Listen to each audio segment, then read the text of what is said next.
오늘은 창세기 5장 21절로 27절에 있는 이 말씀을 가지고 하나님과 동행한 에녹처럼이라고 하는 제목으로 우리 말씀을 생각할 때 하나님의 은혜가 우리 저와 여러분 가운데 있기를 주의 이름으로 축원합니다.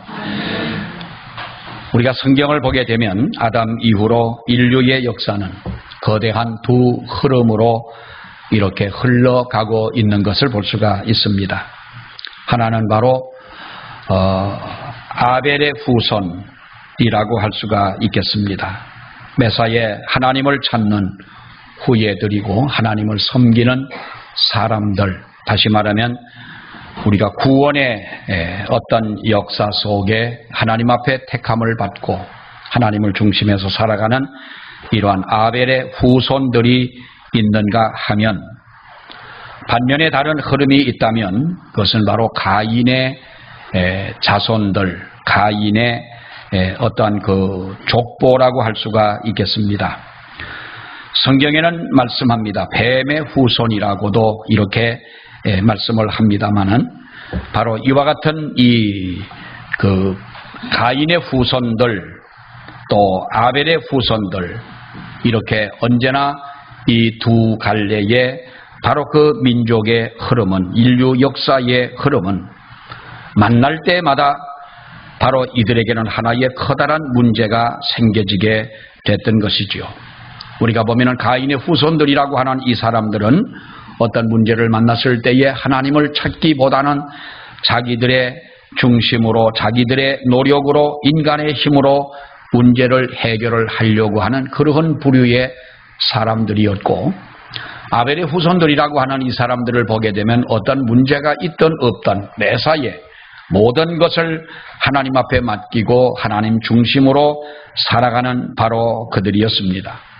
우리가 성경을 보게 되면 이 가인의 후손들이 어떻게 됩니까? 나중에 보면 자기들 자신들을 위하여 그들은 높은 성을 쌓고 자기들의 육체의 즐거움을 위하여 그들은 악기를 개발했고, 또 욕심을 채우기 위하여 그들은 무기를 만들어서 전쟁을 일삼는 이러한 바로 민족이었다라고 하는 것이죠.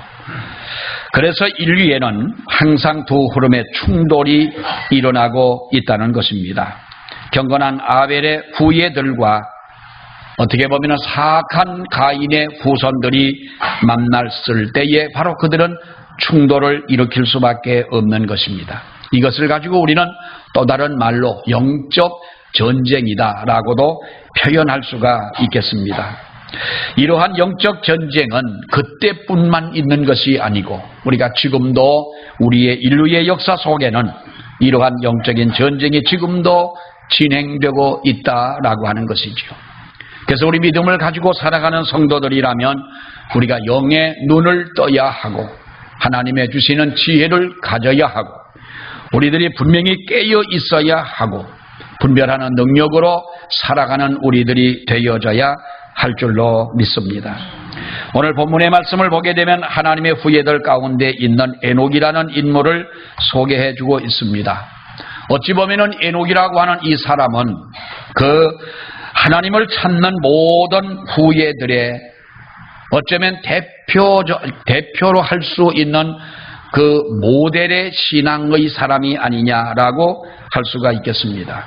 성경에 보면 에녹에 대해서는 자세한 기록이 나와 있지는 않습니다. 어떻게 보면 베일에 쌓여 있는 인물이지요. 단지 하나님과 동행을 했다라고만 부각을 하고 있기 때문에 그가 어떻게 하나님과 동행을 했는지 또 그가 어떤 삶을 살아온 사람인지에 대해서는 전혀 함구하고 있다는 것입니다. 단지 65세에 그가 등장을 합니다. 65세가 되기 전까지는 어떤 삶을 살았으며 무엇을 했으며 그가 어떻게 살아왔는지 우리는 알 길이 없습니다. 65세가 돼서 무두셀라라는 아들을 낳고 무두셀라라는 이름을 지으면서 그는 바로 인간의 역사에 등장을 하게 되는데, 그 후에 300년을 하나님과 동행하며 믿음의 삶을 살았다, 이렇게 말씀을 하고 있는데, 오늘 에녹이 어떻게 하나님과 동행하는 삶을 살았느냐, 우리가 이 성경을 보면은 자세하게 기록되어 있지는 않지만은 히브리서 11장에 보면은 창세기보다는 조금 더 에녹에 대해서 하나님과 동행한 그 삶을 소개를 해주고 있습니다. 우리도 에녹이 하나님과 어떻게 동행을 했는지를 우리가 알아야 될 것입니다. 어떻게 하나님을 만족시켰는지 우리는 그 비결을 배워야 할 것입니다. 그래야 우리도 하나님을 기쁘시게 하는 신앙의 삶을 살아가게 되는 줄로 믿습니다. 히브리서 11장 5절 6절에 있는 말씀을 보게 되면 믿음으로 에녹은 죽음을 보지 않고 옮기웠으니 하나님이 저를 옮기심으로 다시 보이지 아니하니라. 이렇게 말씀을 하면서 저는 옮기우기 전에 어떻게 살았느냐라는 것이지요. 에녹이 하나님이 그를 옮기기 전에, 이 세상에서 하나님 나라로 그를 옮기기 전에 어떻게 삽니까? 그런 하나님을 기쁘시게 하는 자라 하는 증거를 받았느니라 라고 말합니다. 그러면서 6절에 뭐라고 말합니까? 믿음이 없이는 하나님을 기쁘시게 못하나니 하나님께 나아가는 자는 그가 계신 것과 그가 자기를 찾는 자들에게 상 주시는 이심을 믿어야 한다라는 거예요.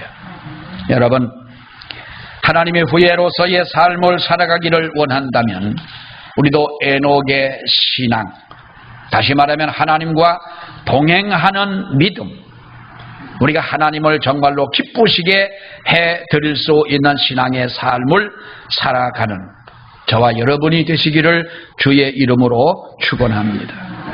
먼저 우리가 가장 중요한 기본적인 문제이긴 합니다만은 신앙생활이 무엇이냐라고 하는 정의가 필요합니다. 여러분, 지금 와서 우리가 그 얘기를 또다시 무엇 때문에 합니까?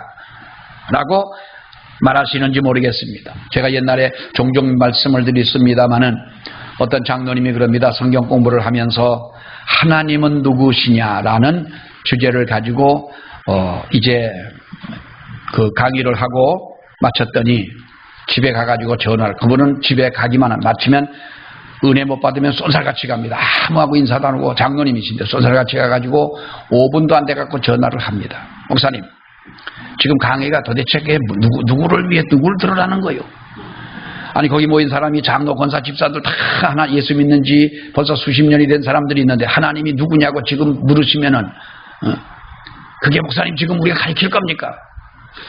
할 말이 없는 거예요. 그러면요, 지금 같으면 뭐 변명도 되고 그냥 뭐 좀 쿡쿡 쑤셔보기도 하고 그렇지만은 그때 한참 젊을 때에 아무리 이해를 시키려고 해도 이해를 안 되는 거예요. 그러면 하나님이 누구신지 잘 알고 기본적인 신앙의 삶이 무엇인지를 아는 사람이라면 믿음의 삶을 살아야 되고, 하나님을 그렇게 잘 아는 사람이라면 하나님 앞에 두려움과 떨림으로 감사함으로 살아가야 되지 않습니까? 생활은 엉터리로 살아가면서 하나님이 누구시냐고 우리를 가르치는 당신이 지금 수준이 안 됐다고 이렇게 말을 한다면 여러분, 안 되는 거지요. 우리가 신앙생활이 무엇이냐라고 물으면 아니 목사님 그걸 몰라서 물으십니까? 라고 하기 전에 여러분 보십시오. 신앙생활을 제대로 우리들이 정의하지 못하게 되면 신앙생활이 짐이 되고, 그리고 신앙생활 하면서 늘 상처를 받게 되고, 우리가 하나님 앞에서 하나님을 사랑하는 그 마음보다, 하나님의 교회를 사랑하는 마음보다 어떻게 보면 제2, 제3의 문제로 우리는 그 가장 내가 핵심적인 것을 뚫고 지나 들어가야 하는 거기까지 가지 못하고 우리는 저 변방에서 떠도는 그러한 존재가 되고 만다는 거예요. 사랑하는 여러분, 신앙생활을 바로 이해하게 되면 신앙생활은 우리에게 짐이 되는 것이 아닙니다. 어제도 그렇고 지난주에도 그렇고 우리가 토요일날 이렇게 보게 되면, 물론 토요일마다 와가지고 식사를 준비하시는 분들을 보면 그 더운데 와가지고 음식을 준비하십니다. 장을 보러 가고 음식을 준비하고 얼굴이 펄게 가지고 카페에 와가지고 그 시원한 물 한 잔을 마시고 이렇게 앉아있는 걸 보면 참 어떻게 보면은 왜 해야 됩니까? 우리가 왜 해야 되느냐? 안 해도 되지 않습니까? 저는 감사한 것은 여러분에게 감사를 드리고 감사한 거는요, 우리 교회보다 사이즈가 큽니다. 여주에 있는 어느 교회 목사님이 이제 한 달쯤 됐나요? 그때 카페에서 만나서 이야기를 하는 중에 그런 이야기를 합니다. 목사님, 코로나가 이제는 잠잠해지는데도 우리 교회가 아주 회복이 안 됩니다. 회복 안 되는 것 중에 뭐냐 하면 이제는 교회에서 점심을 해서 먹고 싶은데 교인들이 다 반대를 한다는 거예요. 요쪽이 어딘지 똑바로 손가락을 가리키는 쪽으로 가. 이 교회도 밥을 해먹자고 그랬더니 권사님들이 모여가지고 안 해먹기로 결의했대요. 당회에서는 해먹자고 했는데 권사님들이 밥할 분들이 모여가지고 안 해먹기로 결의를 해가지고 파토가 났어요. 또 서울에 있는 어느 교회 목사님이 그럽니다. 목사님 똑같은 이야기를 하는 것입니다.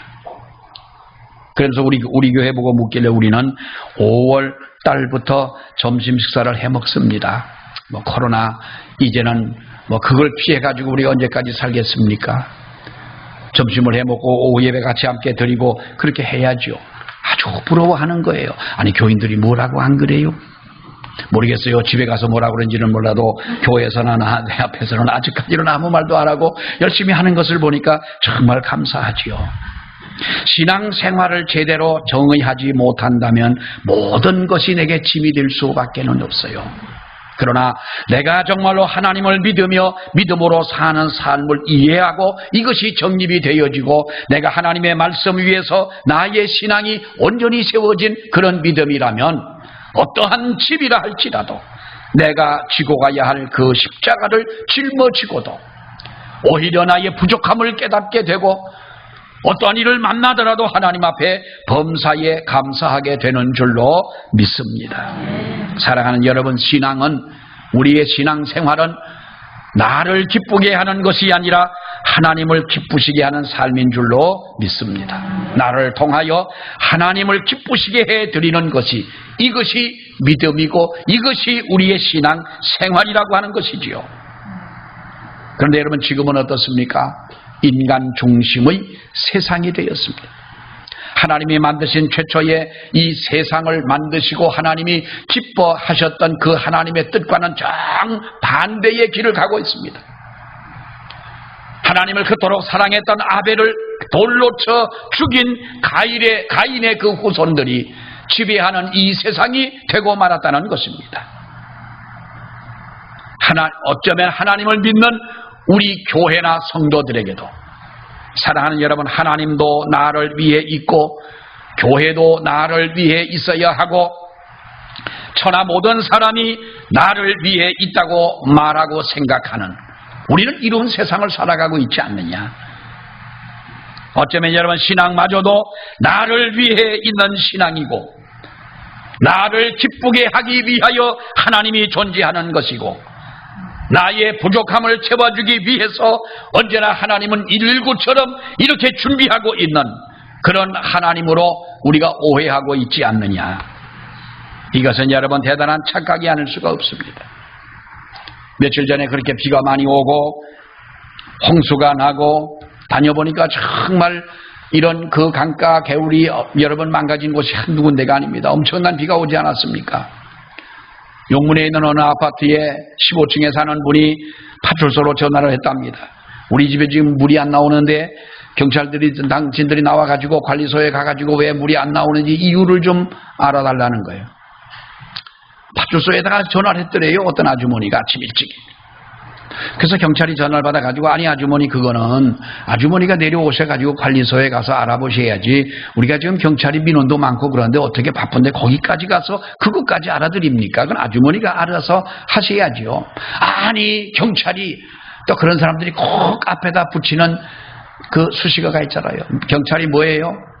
민중의 지팡이가 되는 경찰이, 그래, 이렇게 민원인이 물이 안 나와가지고 어려움을 당했는데 그거 하나 와서 못 해주냐고 속으로 그러겠죠. 당신은 그럼 왜 못 내려오느냐 물어봤더니, 여기가 지금 15층인데 전기가 나가가지고 엘리베이터도 안 되고, 근데 나는 다 무릎이 아파가지고 거기까지 못 내려간다는 거예요. 이럴 때 그 전문 용어가 있죠. 알르니 죽지. 여러분 어떻게 보면 저는 그 얘기를 가만히 들으면서 참 우리도 그럴 때가 많죠. 하나님은 내가 기도하면 119를 부르듯이 하나님이 나에게 응답을 해 주셔야 되고, 내가 믿음 생활하는 것이 물론 그렇습니다. 하나님이 우리에게 은혜를 주셔서 우리가 180도로 인생이 바뀌어지는 것 아닙니까? 거듭나고요. 세상에 좋아하던 것들, 세상에 정말로 내가 사랑하던 것들, 세상에서 가까이 하던 그 모든 것들을 어느 새부터인가는 나에게서 점점 그런 것들이 멀어져 가고 내 마음속에 주님이 자리 잡고 계신다 하는 것을 알게 된 이후부터는 여러분 우리가 어떤 사람이 되어집니까? 우리가 변화되지 않습니까? 뭔가 달라지잖아요. 물론 나에게 기쁨이 있고 나에게 감동이 있고 이것이 하나님의 축복이라고 우리는 믿어지지만은 그 가운데서 가장 뚜렷하게 표출되는 것이 뭐겠어요? 표현되는 것이 뭐예요? 나를 통하여 하나님을 기쁘시게 하는 것이 나의 목적이구나. 살아가는 삶의 목적이로구나. 이것을 여러분 우리가 알고 있지 않습니까? 올바른 신앙생활은 하나님을 기쁘시게 하는 삶인 줄로 믿습니다. 하나님을 만족시켜드리는 것이 우리의 신앙생활을 하는 목적인 줄로 믿습니다. 예배를 통하여 하나님을 만족시켜드리고 우리의 삶을 통하여 하나님을 기쁘시게 해드리는 이러한 사명을 우리들이 가지고 있다고 하는 것이에요. 물론 하나님이 나를 만족시켜 주시지요. 영적으로나 우리가 또한 육신적으로 하나님은 우리에게 부족함을 채우시고 모든 것을 우리에게 채워주십니다. 그러나 그것이 우리의 목적이 되어서는 안 되는 거지요. 하나님이 나에게 채워주셔야 된다. 하나님이 나를 만족시켜 주셔야 된다 라고 우리가 생각하며 신앙생활을 한다면 저나 여러분이나 신앙생활을 하면서 만족이 있겠느냐라는 것이지요. 만족이 여러분 있을 수가 없습니다. 이런 사람은요 하나님께 시험 드는 결정적인 실수를 하게 됩니다. 여러분 우리가 신앙생활을 하다가 옆 사람에게 시험 들고 교회에서 시험 들고 목사에게 시험이 들었다 이런 분들 가끔 있습니다. 이런 분들은요 처방이 방법이 어떤 것인 줄 압니까? 다른 옆에 교회 가서 예배를 드리면 깨끗하게 낫습니다. 옆 사람에게 아무개 집사한테 시험 들고 권사님 장로님 목사님에게 시험 들고 교회에 시험이 들었다. 다른 교회 가서 예배 드려보세요. 깨끗하게 날 줄로 믿습니다. 뭔 소리인지 소리 같지 않아 아멘을 안 하시는 모양인데요. 자 그런데 여러분 하나님께 시험이 들면 대책이 없습니다. 영적인 시험이 들게 되면 대책이 없는 거예요. 어느 교회에 가서 예배를 드리던 만족이 없고요. 어디 가서 내가 하나님 앞에 기도한들 기쁨이 없고 어디 가서 내가 찬송을 한들 내 마음속에 감동이 없다는 거예요. 옆에 교회 가서 예배 드린다고 여러 번 처방이 된다는 말은 아닙니다. 생각을 해보세요. 하나님께 시험 드는 이유가 어디 있느냐는 거예요. 왜 우리가 하나님을 찾는 사람들 가운데서 왜 사람을 통하여 만족하지 못하고 사람을 통하여 내가 왜 마음속에 상처를 받고 살아야 되느냐 하는 거예요. 그 신앙의 주 목적이 뭐냐? 하나님을 기쁘시게 하기보다는 어떻게 보면 신앙생활하면서 교회 생활하면서 나에게 만족을 추구하고 만족을 생각했기에 그 만족이 채워지지 아니하니까 우리는 그렇게 마음속에 시험이 되는 것이 아니냐. 우리가 바른 믿음을 가지고 바른 생활을 하면서 하나님 앞에 살아간다면 우리가 깨닫는 것은 하나님 나는 죄인입니다. 나는 부족한 사람입니다. 그저 하나님의 은혜에 감사할 따름입니다 라고 생각할 수밖에 없지요. 우리가 오늘 찬양대가 우리 교회 찬양대가 찬양을 할 때마다 정말 우리 찬양대 찬양을 잘 하십니다. 한 분도 아멘을 안 하시는 것은요 다 100% 공감하기 때문에 그런 겁니다. 여기서 혼자 아멘 그러면 뻘쭘하거든요. 다시 한번 물어보지요.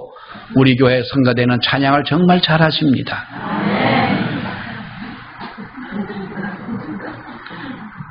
그런데 우리 교회 찬양대 중에서는 음악을 전공하신 분들이 한 분도 없습니다. 제가 알기로는 없는 것 같습니다. 그런데도 찬양을 그야말로 우리끼리 찬양을 하다 보면 아름다운 소리가 옛날이여긴 하지만 옛날에는요 우리 교회 찬양대가 우리 시찰에서 제일 잘했답니다. 정말이 잘했어요. 양평읍교회요. 아이고 세발의 피요. 근데 지금은 양평읍교회에 밀리고 양서중앙교회가 이제는 부흥이 많이 돼서 찬양대 하는 걸 보니까 정말 잘하셨더라고요. 감히 우리가 더 잘한다라고 하기는 이거는 쓸데없는 고집 같은데 이제는 조금 밀리긴 했으나 그래도 잘합니다. 여러분, 그러나 찬양대에 저는 그렇습니다. 전문가들이 있고 노래를 잘하시는 분들이 있어서 아름다운 찬양으로 정말 오늘 성가대 잘했다 이런 분들이 있어요. 가끔 정말 잘했다. 그때는 아마 그날따라 찬양대의 은혜를 받았던 것 같아요. 그러나 여러분, 찬양대는 여러분에게 은혜를 주기 위하여 찬양을 한 것은 아니라는 것을 알아주시기를 바랍니다. 물론 우리와 상관이 없는 것은 아닙니다. 하나님을 기쁘시게 해드리기 위하여 아름다운 찬양을 드린 것이고, 가사를 통하여 곡을 통하여 이렇게 찬양대가 찬양을 통할 때 우리의 마음을 실어 나의 뜻을 거기에 실어서 우리가 하나님 앞에 같은 정성으로 드려지는 것이 우리들의 자세라고 하는 거예요.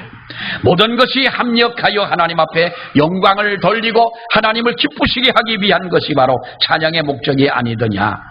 내가 오늘 헌금을 드렸습니다. 그러나 그 하나님 앞에 드리는 그 헌금을 통하여 내가 하나님을 얼마나 기쁘시게 해드릴 수가 있겠습니까? 믿음이 없다면 드리는 것으로 만족할 수도 있을 것입니다. 그러나 진정 내가 주님 앞에 믿음으로 살아가면서 하나님 앞에 하나님을 기쁘시게 하는 이 삶을 살아갈 때에 내가 얼마를 드리든 그것으로 나는 부족함을 느끼는 것이지요. 여러분 보세요.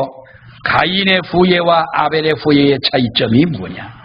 가인들의 후예들은 하나님이 나를 어떻게 만족시켜 주실 건가를 생각하며 그들은 살아온 사람들이고, 아벨의 후손들은 내가 하나님을 어떻게 만족시켜 드릴 것인가를 생각하며 사는 것이 이들의 차이라고 하는 거예요. 졸다가 정신 안 차리면 그 말이 똑같은 말인데 목사님 왜 저렇게 말을 하시냐 그럴 거예요. 그러나 여러분 다시 한번 들어보세요. 가인의 후예는 하나님이 나를 어떻게 만족시켜 주실 것인가를 생각하고 사는 백성들이고, 아벨의 후손들은 내가 하나님을 어떻게 만족시켜 드릴 것인가를 생각하며 사는 사람들이라는 거예요. 우리가 왜 예배를 드립니까? 물론 우리가 하나님 앞에 예배를 드리다가 위로를 받기도 하고 하나님 앞에 예배를 드리다가 은혜를 받기도 합니다. 예배를 드리는 가운데 응답을 받을 수도 있습니다. 그러나 이것은요 2차, 3차의 문제인 것입니다. 이것은 우리의 가장 기본적인 것이 아닙니다. 궁극적인 것은 하나님이 기뻐하실 예배냐라고 하는 거예요. 그러니까 시편 69편의 말씀을 보세요. 69편 31절에 보면은 이것이 소 곧 뿔과 굽이 있는 황소를 드림보다 여호와를 더욱 기쁘시게 함이 될 것이라. 무엇입니까? 69장 30절의 말씀을 보게 되면 내가 노래로 하나님의 이름을 찬송하며 감사함으로 하나님을 위대하시다 하리니 그랬습니다. 그러니까 내가 노래로 하나님의 이름을 찬송하며 감사함으로 하나님을 위대하시다 하리니, 31절에 이것이 소뿔과 굽이 있는 황소를 드림보다 여호와를 더욱 기쁘시게 함이 될 것이다. 찬송을 드림이 황소를 드림보다 더하다. 우리가 하나님 앞에 나와 신령과 진정으로 예배를 드림이 그 무엇을 드림보다 하나님을 더욱더 기쁘시게 해 드리는 것이라는 거예요. 우리는 지금 인간 중심 시대에 살아가고 있습니다. 모든 것이 인간 중심의 세상입니다.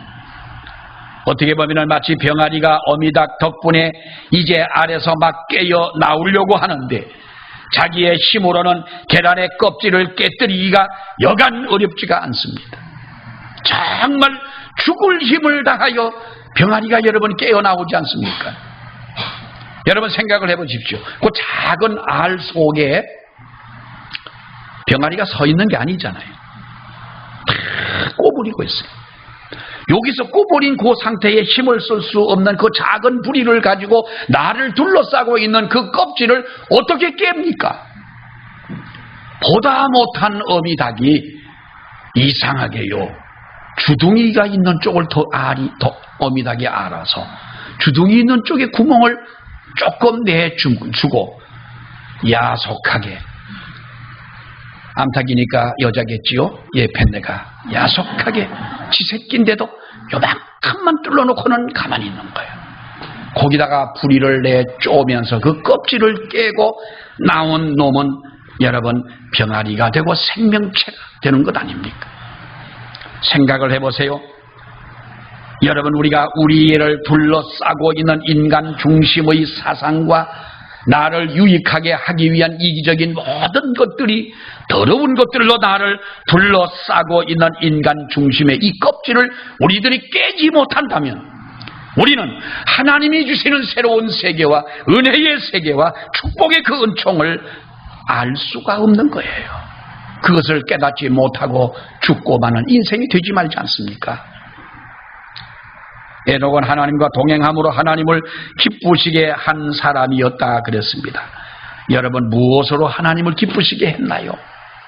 하나님 앞에 히브리서 11장 5절 6절의 말씀에 보면은 6절에 그는 하나님 앞에 믿음이 없이는 하나님을 기쁘시게 못한다. 하나님께 나아가는 자는 그가 반드시 계신 것과 그가 자기를 찾는 자들에게 상 주시는 이심을 믿어야 한다는 거예요. 하나님이 계심을 우리가 믿어야 된다. 하나님 중심의 사람이 되어져야 한다는 것이지요. 우리가 그렇게 살아가느냐? 어떤 교통경찰관이 불법 운전을 하는, 과속운전을 하는 이런 사람을 이제 단속하기 위해서 지키고 있는데, 어떤 분들이 오토바이를 타고 두 사람이 막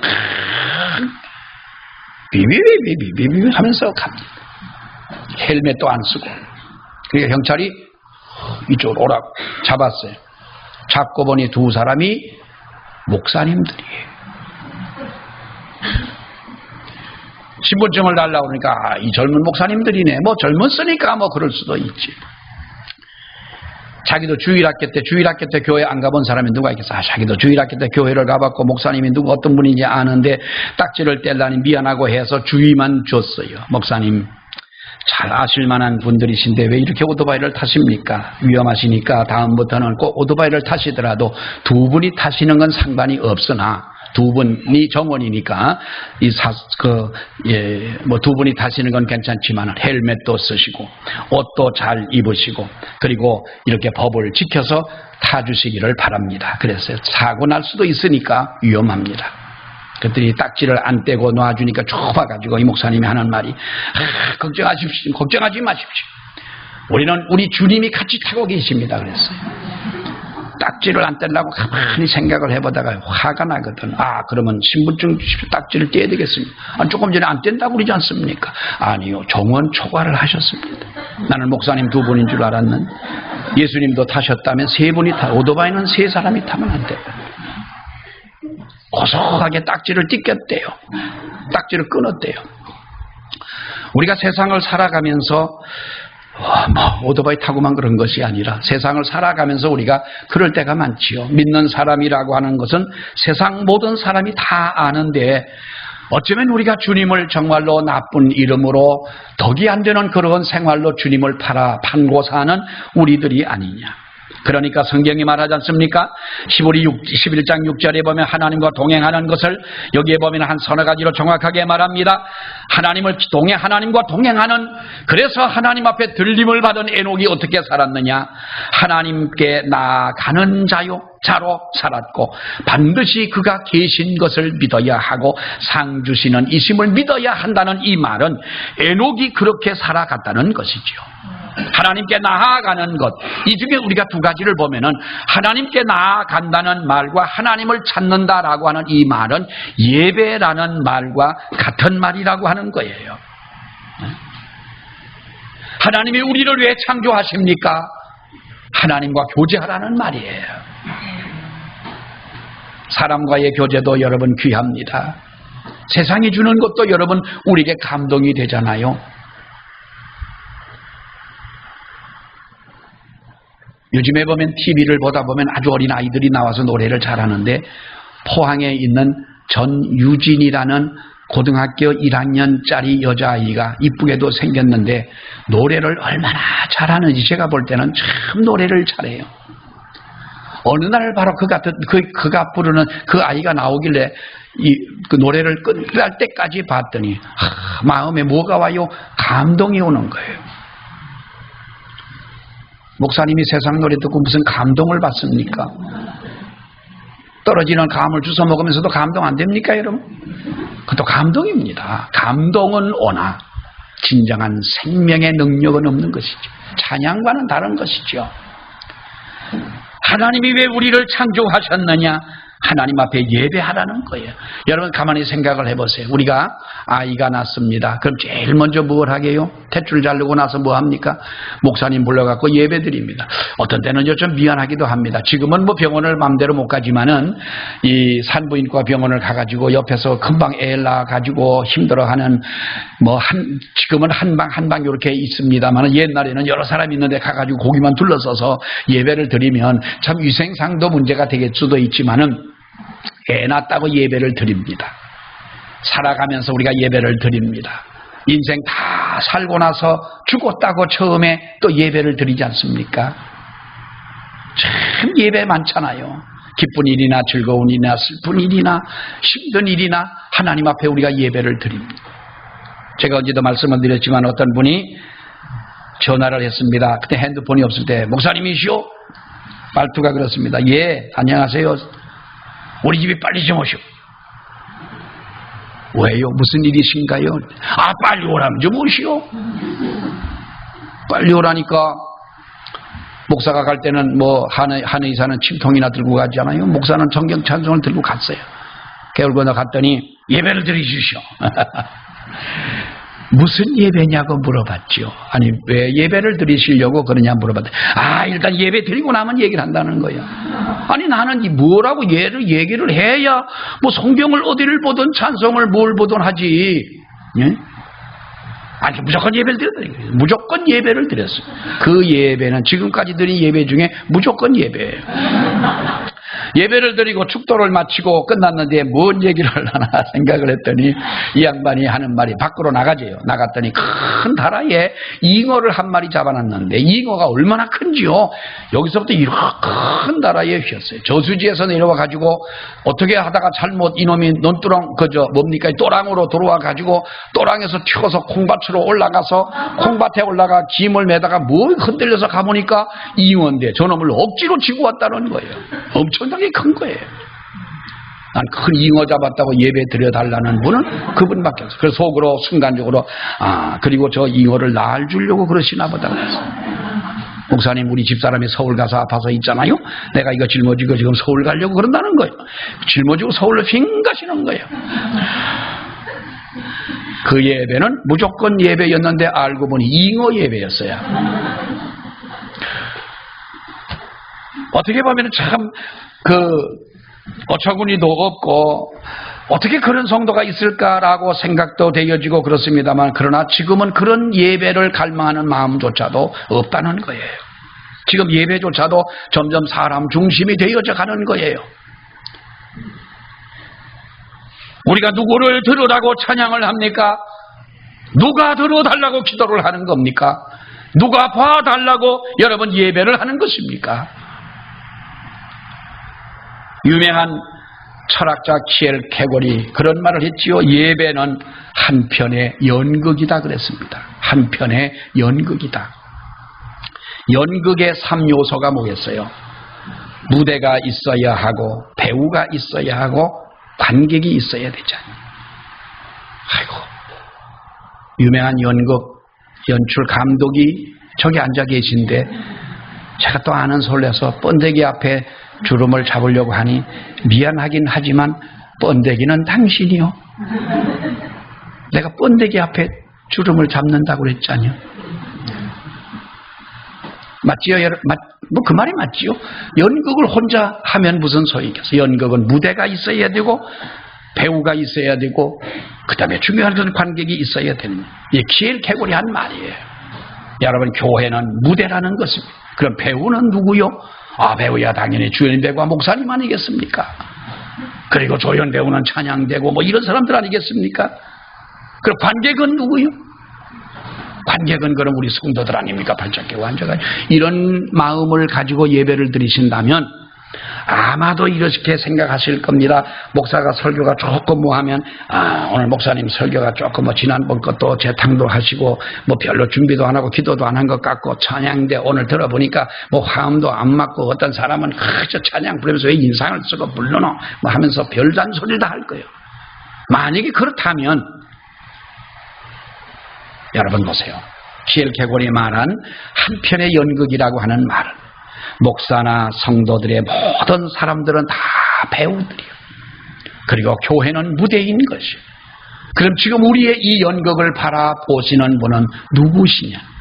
성도 여러분이 아니라 하나님이 관객이 되어 여기와 우리에 드리는 이 한편의 드라마를, 이 연극을, 이 예배를 하나님이 보신다고 하는 것이에요. 그렇다면 우리가 하나님 앞에 어떤 예배를 드려야 하겠느냐는 것이에요. 사랑하는 여러분, 상 주시는 이심을 믿어야 할지니라 라고 하는 이 말은 우리가 장차 하나님이 나를 어떻게 평가하실까를 바라보면서 하나님 앞에 믿는 우리들이 되어야 한다는 것입니다. 꽤 오래전의 일입니다마는 굶주림으로 죽어가고 있는 아프리카 소녀와 그 소녀가 죽기만을 기다리고 앉아있는 독수리를 촬영한 충격적인 사진 한 장이 그 해에 풀리처상을 수상하기도 했던 남아프리카 공화국의 젊은 사진 작가인 케빈 카터라는 사람이 찍은 사진이 많은 세계의 사람들에게 감동을 줬었습니다. 혹시 그 독수리 사진이 우리 화면에 나올 수 있는지 모르겠어요. 그 사람은 어느 식사를 나누어 주고 있는 어느 급식소 같은 곳을 지나가다가 급식소를 채 가지 못해서 힘들어서 주저앉아 있는 어느 그 아프리카 수단에 있는 어린아이인데 그 아이가 주저앉아 있는데 몇 미터 밖에 커다란 독수리가 앉아서 그 아이를 지켜보고 있는 바로 그 사진이었습니다. 여러분, 저 사진이 기억나시죠?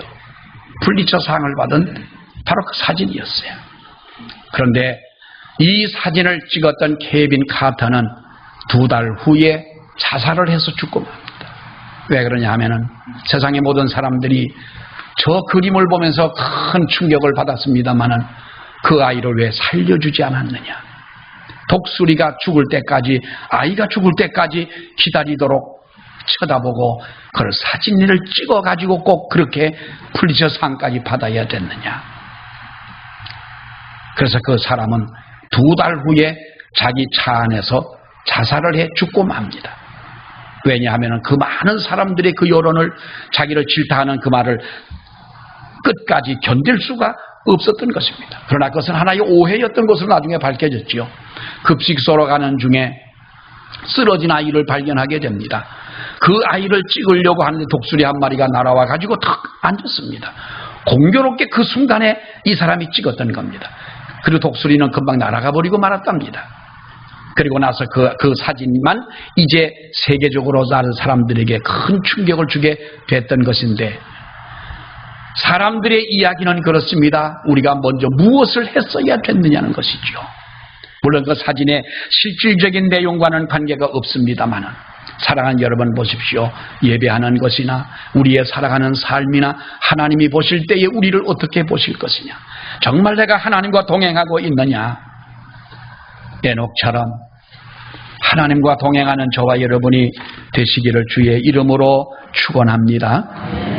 기도하겠습니다. 하나님, 은혜를 감사합니다. 에녹이 하나님과 동행하며 하나님을 기쁘시게 하는 자라 칭함을 받으며 아버지 앞에 이 세상에서 죽음을 보지 않고 들림을 받은 놀라운 그 구원의 역사를 우리에게 보여주셨습니다. 가인의 후손들이 간 길과 아벨의 후손들이 간 길은 너무나도 이렇게 확연하게 달랐습니다. 자비하신 아버지, 우리가 하나님을 믿으며 믿음의 길을 가노라 우리들이 스스로 우리들을 이렇게 이야기를 합니다. 하나님과 동행하는 우리가 되게 하여 주옵소서. 하나님을 기쁘시게 하는 우리가 되게 하여 주옵소서. 하나님 앞에 인정받는 우리들이 되게 하여 주시옵소서. 예수님 이름으로 기도하옵나이다. 아멘.